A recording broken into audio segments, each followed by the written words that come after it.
बुढ़ापे में यही काम सास को बहू पकड़ा देती है।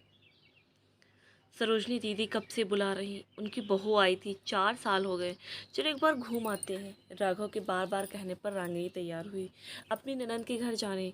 रागिनी दीदी कड़वा बोलती हैं और जल्दी किसी भी काम से संतुष्ट नहीं होती हैं, भले उनके पीछे कितना भी क्यों न किया जाए। 4 भाइयों की सबसे बड़ी बहन थी सरोजनी, राघव और रागिनी सबसे छोटे। एक दिन का सफ़र तय कर पहुँचे सरोजनी दीदी के यहाँ।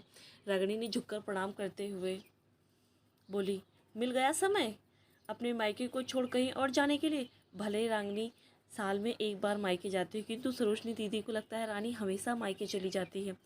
अधिकांश समय दीदी को बिस्तर पर मोबाइल के साथ ही देखा रागिनी ने। सब कुछ चाय नाश्ता खाना नियत समय पर पहुंचा देती थी। घर में ही फिसल कर बहू तृषा के घुटना टूटने के बाद से घर में कुक लगा दिया। पति की मृत्यु के बाद से सरोज दी अपने इकलौते बेटे बहू के साथ रहती थी। रागिनी ने देखा वह और सरोजनी में संवाद नहीं के बराबर थे। बहू का मायका पास होने के कारण कोई न कोई आ जाता था और जो भी आता था पहले सरोजनी दीदी के पास बैठना होता था। वह कभी अपना कमरा छोड़कर बाहर नहीं आती थी। सास का टसन भी दिखाना था। एक बार बहू के माता पिता जल्दी में थे तो घर के अंदर नहीं आए और गेट पर ही बेटी को अपने खेत की सब्जियां दे चले गए थे। सरोजनी दी ने उस दिन इतना हंगामा किया। तब से तृषा सरोजनी से उतना ही बोलती थी जितना आवश्यकता होती थी। दूसरे दिन रागिनी तृषा के साथ मॉल घूमने जाने के लिए तैयार होने लगी। दोनों नाश्ता कर तैयार हो गए। जब तक आए तो देखा सरोजनी जी भी उनके साथ कहीं जाने के लिए तैयार बैठी है। तृष्णा कहीं भी घूमना चाहे, वह पति हो या उसके मायके वाले, बोले बिना वह भी निकल पड़ती। रागिनी को आश्चर्य हुआ कैसे चल पाएंगे, क्योंकि वह एक पैर घसीट कर चलती थी। हर जगह तृषा हाथ पकड़कर सहारा देती थी। तृषा को पकड़ पकड़ कर ही चलती थी। रात को टीवी देखती सरोजनी दी मटर छील रही थी। जैसे ही रागिनी कमरे में आई तो सरोज दी कहने लगी, बुढ़ापे में यही काम सास को बहू पकड़ा देती है। चावल बीनना, गेहूँ साफ करना, सब्जी काटना और मटर छीलना। भले सम्मान दे या न दे, और सास को ऐसे काम अवश्य देती हैं।